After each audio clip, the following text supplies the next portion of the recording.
Bismillahirrahmanirrahim. Assalamualaikum warahmatullahi wabarakatuh.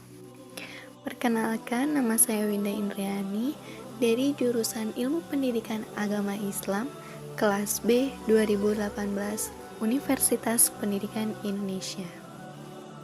Di sini saya akan menjelaskan dan menafsirkan Quran surat Al-Alaq dari ayat 1 sampai 8. Yuk kita lanjut teman-teman. Sebagaimana yang sudah kita ketahui bahwa surat Al-Alaq ini adalah surat ke-96 yang terdiri dari 19 ayat dan diturunkan di kota Mekah.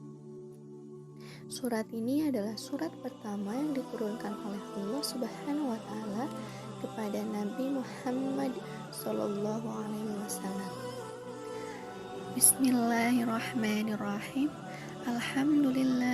Alhamdulillahirabbil alamin.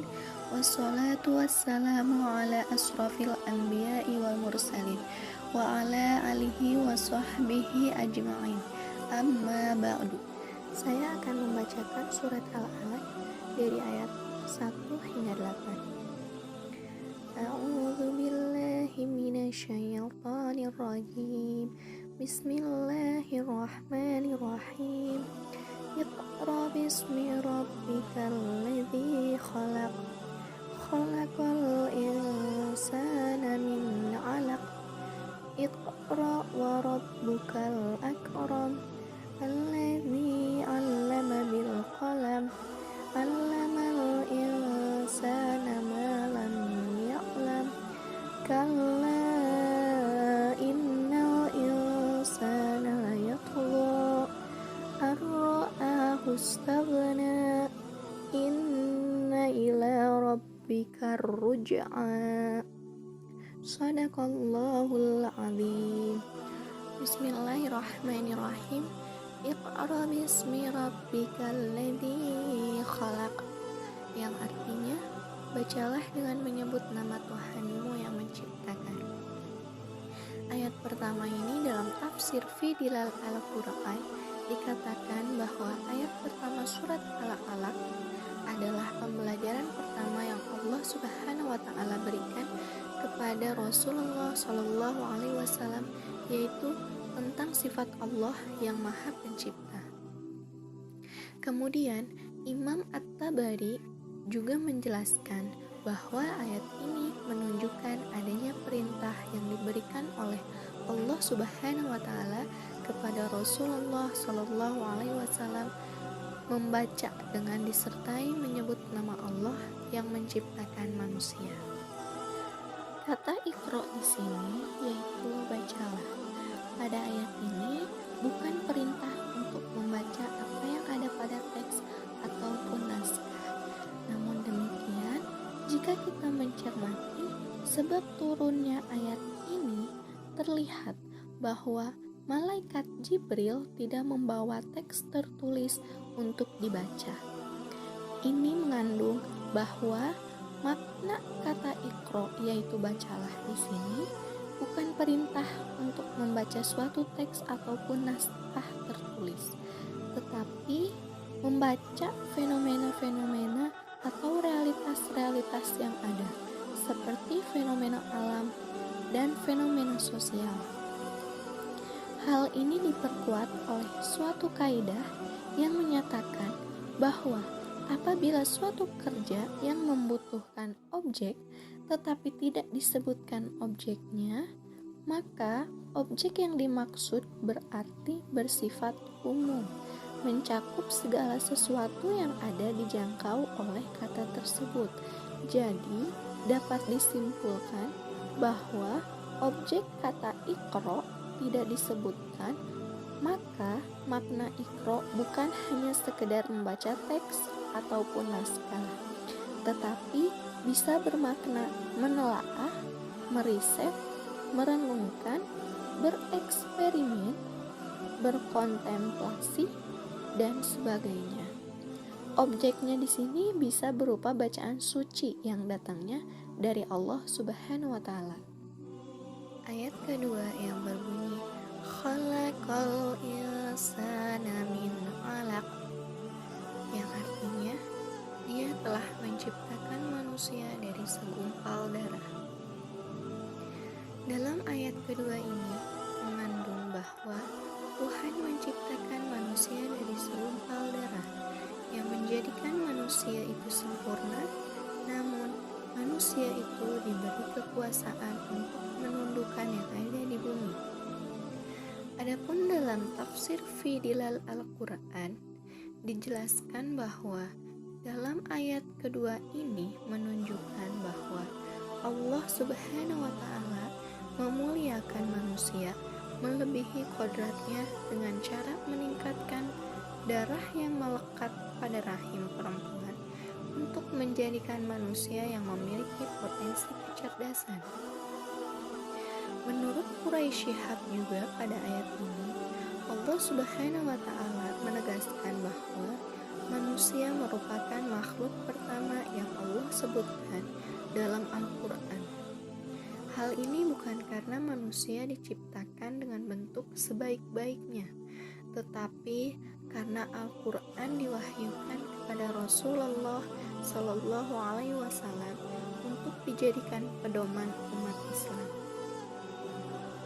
Salah satu cara Allah Subhanahu wa Ta'ala memperkenalkan Al-Quran kepada manusia agar dapat dijadikan sebuah pedoman dalam menjalankan kehidupan di dunia adalah dengan memperkenalkan jati diri Al-Quran itu sendiri, yaitu mengurai proses penciptaan manusia. Selain itu, manusia merupakan makhluk yang paling mulia, sehingga Allah Subhanahu wa Ta'ala memberikan kekuasaan kepada manusia untuk memanfaatkan segala sesuatu yang ada di permukaan bumi dengan tujuan agar manusia selalu mengingat Allah melalui ayat-ayatnya. Namun perlu diketahui, sepandai-pandainya manusia dan semulia-mulianya manusia di hadapan Allah Subhanahu wa Ta'ala ialah hanya seperti tetesan air yang menetes dari ujung jari yang dicelupkan ke dalam lautan. Artinya, manusia di hadapan Allah hanyalah makhluk ciptaannya dari segumpal darah yang amat hina. Penjelasan tafsir Al-Marawzi mengenai ayat ini bahwa sesungguhnya manusia adalah makhluk yang paling mulia yang diciptakan dari segumpal darah, yang kemudian dibekali dengan kemampuan menguasai alam, yaitu melalui pengetahuan yang Allah berikan. Ayat ketiga yang berbunyi, Iqra wa rabbukal akram, yang artinya bacalah dan Tuhanmulah yang maha pemurah. Kata Iqra yang terkandung dalam ayat ketiga ini menjelaskan bahwa makna agar manusia melaksanakan tugasnya yaitu membaca.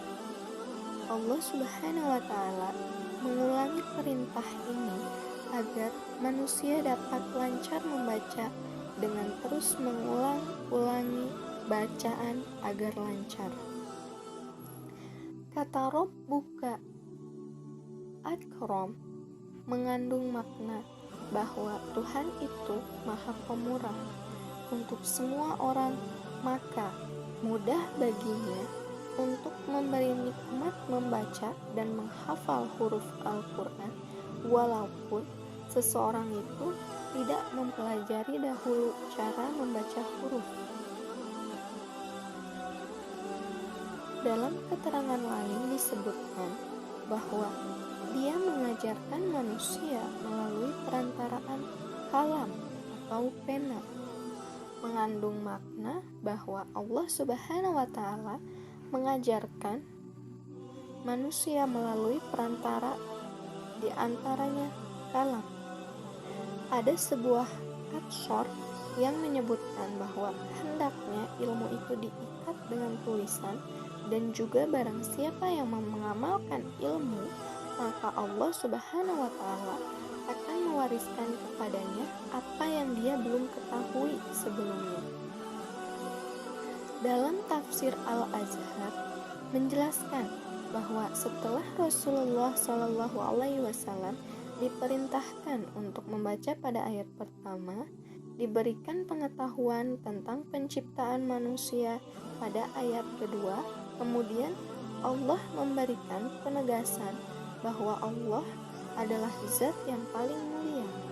Sedangkan menurut Quraisy Shihab juga dalam ayat ini Allah Subhanahu wa taala memerintahkan membaca dengan agar manusia sadar bahwa Allah lah yang Maha Pemurah dengan memberikan segala karunia-Nya pada manusia. Ayat keempat yang berbunyi Alladzi 'allama bil qalam, yang artinya yang mengajar manusia dengan pena. Menurut kitab tafsir Sayyid Qutb dijelaskan bahwa makna yang terkandung dalam ayat tersebut adalah Allah menciptakan manusia dengan sebuah bekal untuk menjalankan kehidupan di dunia dengan memberikan pengetahuan agar manusia sadar dan kekuasaan Allah. Menurut Quraisy Shihab juga dalam tafsirnya yaitu Al-Misbah dijelaskan bahwa ayat tersebut menjelaskan cara yang ditempuh Allah Subhanahu wa taala dalam memberikan sebuah pengajaran kepada manusia, yaitu dengan pena. Manusia senantiasa selalu mengingatnya. Menurut tafsir Al-Qurtubi, ayat keempat ini menjelaskan bahwa makna kata kolam adalah salah satu nikmat yang Allah Subhanahu wa taala berikan kepada manusia yang paling besar. Karena kalau saja kolam ini tidak Allah diperkenalkan kepada manusia, maka agama Islam pun tidak akan berdiri dengan tegak dan seluruh kehidupan di dunia tidak akan berjalan sesuai dengan adanya. Dengan hal ini, sesungguhnya dapat membuktikan bahwa Allah merupakan zat yang tiada tandingnya dalam segala aspek apapun, karena Allah lah zat yang paling tinggi. Ayat kelima yang berbunyi Allamal insana ma lam ya'lam, yang artinya Dia mengajar kepada manusia apa yang tidak diketahuinya. Menurut Quraisy Shihab, Allah Subhanahu wa taala mengajarkan manusia apa yang belum diketahui sebelumnya. Maksudnya adalah bahwa Allah Subhanahu wa taala menciptakan manusia itu dengan memberikan kemuliaan, yaitu dengan ilmu. Dalam tafsir Ibnu Katsir pun dijelaskan bahwa Allah memberikan pengajaran kepada manusia tentang apa yang belum diketahuinya. Hal ini juga diperkuat dengan firman Allah yang berbunyi, barang siapa yang mengamalkan apa yang diketahuinya, maka Allah mewariskan kepadanya apa yang tidak diketahuinya. Sayyid Qutb pun mengungkapkan ketika Allah mengajarkan manusia dengan memberikan sebuah pengetahuan, maka dengan itulah manusia akan mampu mengetahui arah hidupnya dengan dilandasi keimanan kepada Allah Subhanahu wa taala. Menurut Imam At-Tabari dalam kitab tafsirnya menjelaskan bahwa Allah pun hanya mengajarkan kepada manusia terhadap apa yang tidak diketahuinya. Allah Subhanahu wa taala mengajarkan ilmu kepada manusia sebagai bukti bahwa dulu Allah Subhanahu wa taala menciptakan manusia pertama, yaitu Nabi Adam alaihissalam dengan segala bahasanya. Lalu ilmu itu ditunjukkan kepada para malaikat untuk membandingkannya, maka muncullah kelebihan manusia daripada malaikat. Kemudian, semua ilmu yang diberikan kepada Nabi Adam alaihissalam itu diwariskan kepada seluruh keturunannya hingga tersebar ke seluruh pelosok bumi sebagai penegasan bahwa Allah Subhanahu wa Ta'ala menciptakan manusia sebagai khalifah di muka bumi dengan alasan karena manusia memiliki kecerdasan melebihi malaikat-malaikat Allah Subhanahu wa Ta'ala. Ayat ke-6 yang berbunyi, Kalla innal insana layatgha, yang artinya, ketahuilah, sesungguhnya manusia benar-benar melampaui batas.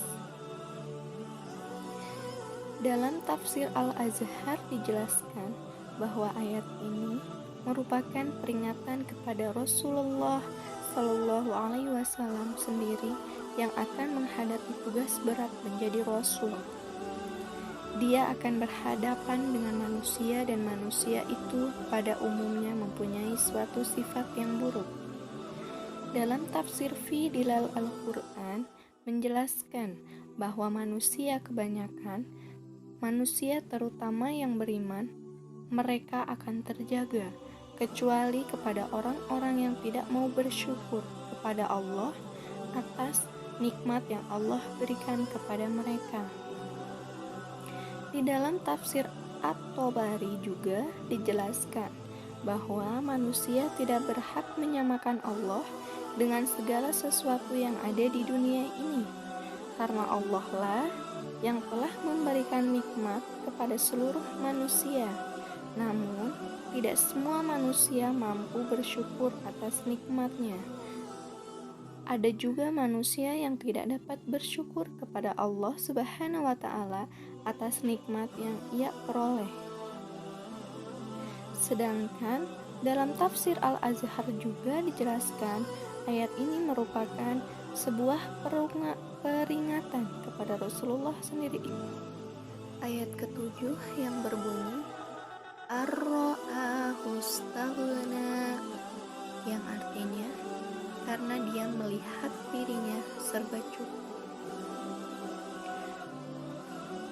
Menurut tafsir Fi Dilal Al-Quran menjelaskan bahwa manusia tidak bersyukur kepada Allah Subhanahu wa Ta'ala karena mereka merasa cukup dan mereka tidak sadar dari mana sumber seluruh kenikmatan itu tersebut. Dalam tafsir At-Tabari juga dijelaskan sebab manusia berperilaku sombong itu karena mereka merasa cukup. Dalam tafsir Al-Misbah karangan Quraisy Shihab dijelaskan juga bahwa maksud dari ayat ke-7 ini adalah kata istaghna, terambil dari kata ghaniya yang berarti tidak butuh, memiliki kelapangan hati atau memiliki harta yang banyak, maksudnya yaitu memiliki kepemilikan harta. Kecukupan tersebut berarti sudah tidak merasa membutuhkan sesuatu lagi. Sedangkan dalam tafsir Ibnu Katsir dijelaskan juga bahwa Allah Subhanahu wa Ta'ala memberitahukan tentang manusia bahwa manusia merupakan makhluk yang bisa saja senang, jahat, sombong, dan berwenang-wenang jika dirinya sudah merasa cukup. Sikap ini juga dijelaskan bertentangan dengan nilai kemanusiaan, dan karena itu Al-Quran menggarisbawahi hal itu sebagai potensi negatif manusia sebelum dikemukakan bahwa manusia diciptakan dari sesuatu yang bergantung pada sesuatu, baik di dinding rahim ataupun bergantung kepada orang lain. Bila dilihat dari tafsir Al-Qurtubi dijelaskan bahwa ayat ini menjelaskan yang sebelumnya. Kemudian Dilanjutkan di dalam ayat ini bahwa Nabi mengetahui mereka tidak akan pernah menerima keimanan yang ditawarkan kepada mereka. Ayat terakhir yaitu ayat ke-8 yang berbunyi Inna ila rabbika roj'a, yang artinya sesungguhnya hanya kepada Tuhanmu lah kembali. Dalam tafsir fi dilal Al-Quran dijelaskan bahwa semuanya akan kembali kepada Allah dan akan diberi balasan. Orang yang taat dan orang yang maksiat semuanya akan mendapatkan balasan dari Allah Subhanahu wa Ta'ala.